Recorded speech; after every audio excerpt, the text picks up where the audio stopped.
ફીતા કાપ્યા પછી ટ્રેન ગાયબ. ડભોઈ કરજણ ટ્રેન માત્ર 24 કલાકમાં બંધ. મુસાફરોમાં ભારે રોષ. મોટા ધામધૂમ સાથે ઉદ્ઘાટન કરાયેલી ડભોઈ કરજણ ટ્રેન સેવા માત્ર એક જ દિવસ દોડી અને પછી અચાનક બંધ થઈ જતા મુસાફરોમાં ભારે રોષ ફાટી નીકળ્યો છે. ઉદ્ઘાટન વખતે ફોટા પડાવવા અને લીલી ઝંડી બતાવવા માટે નેતાઓની ભીડ જોવા મળી હતી.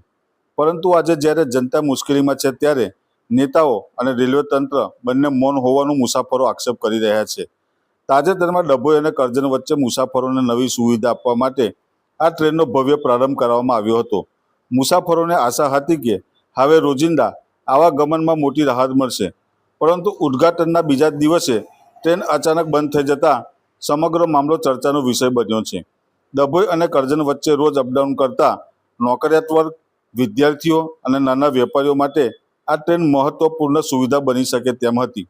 પરંતુ હવે મુસાફરો સ્ટેશન પર પહોંચે છે ત્યારે ટિકિટ બારી પરથી તેમને કહેવામાં આવે છે કે ટ્રેન તો હાલ બંધ છે, જેના કારણે અનેક મુસાફરો મોડા ઘરે પરત ફરવું પડે છે અથવા મોંઘી ખાનગી વાહન વ્યવસ્થા પર આધાર રાખવો પડે છે.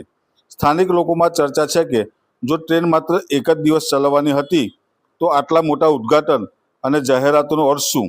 મુસાફરો સવાલ કરી રહ્યા છે કે શું આ માત્ર ફોટા અને જાહેરાત પૂરતું આયોજન હતું કે પછી રેલવે તંત્રની આ ગંભીર બેદરકારી છે?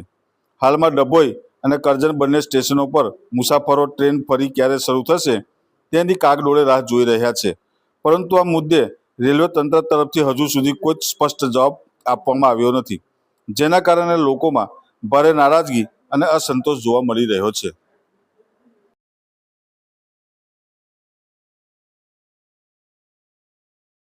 29 વર્ષથી ગ્રાહકોનો અતૂટ વિશ્વાસ એટલે લકી હોમ અપ્લાયન્સ લઈને આવી છે બીજો લકી ડ્રો ઇનામ. તો આજે જ મુલાકાત લો.